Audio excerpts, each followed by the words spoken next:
the Southeast Iowa Union Newsbreak. I'm your host, Nick Steffens. The 2022 Washington County Fair evaluation meeting will be held on Thursday, September 15th at 7 p.m. in the basement of Dallmeyer Hall on the fairgrounds. 4-Hers, parents, leaders, and superintendents, as well as committee members, are invited to attend.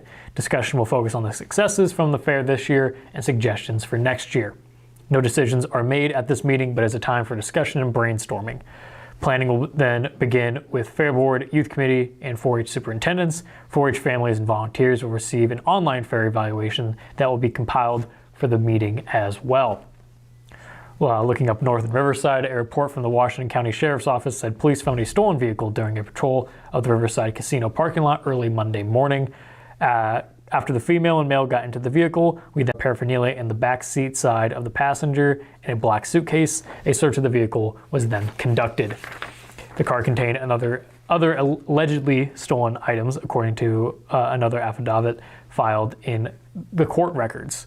Those items include a Microsoft tablet, a Social Security card with someone else's name on it, and a Visa debit card.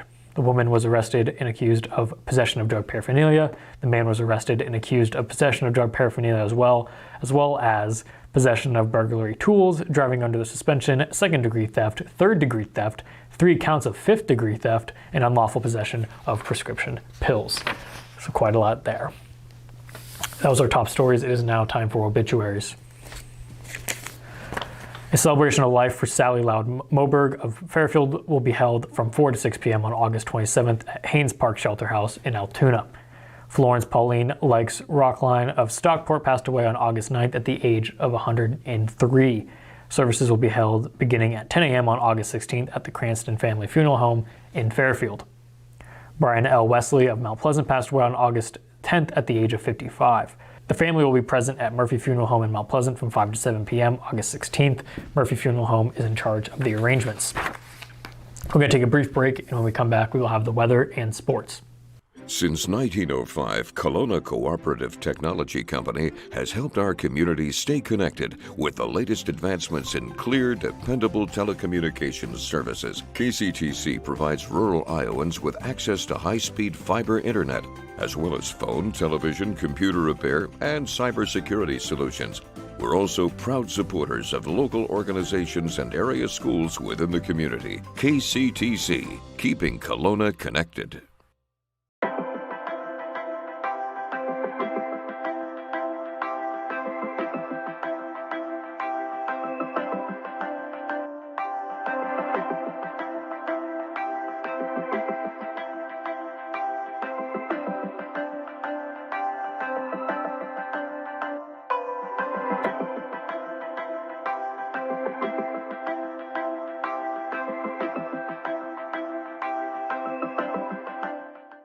Hello and welcome back to the Southeast Iowa Union Newsbreak. I'm your host, Nick Steffens.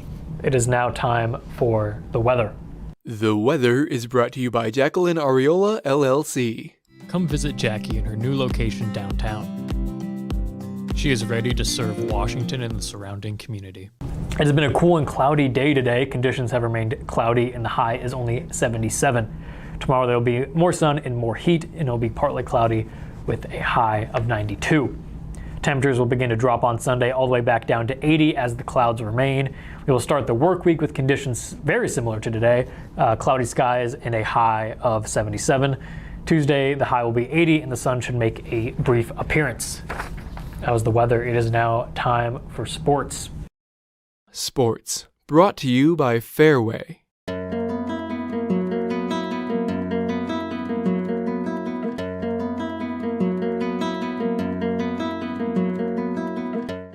Moving along with our previews of the upcoming football season for the surrounding schools, we now have Winfield Mount Union.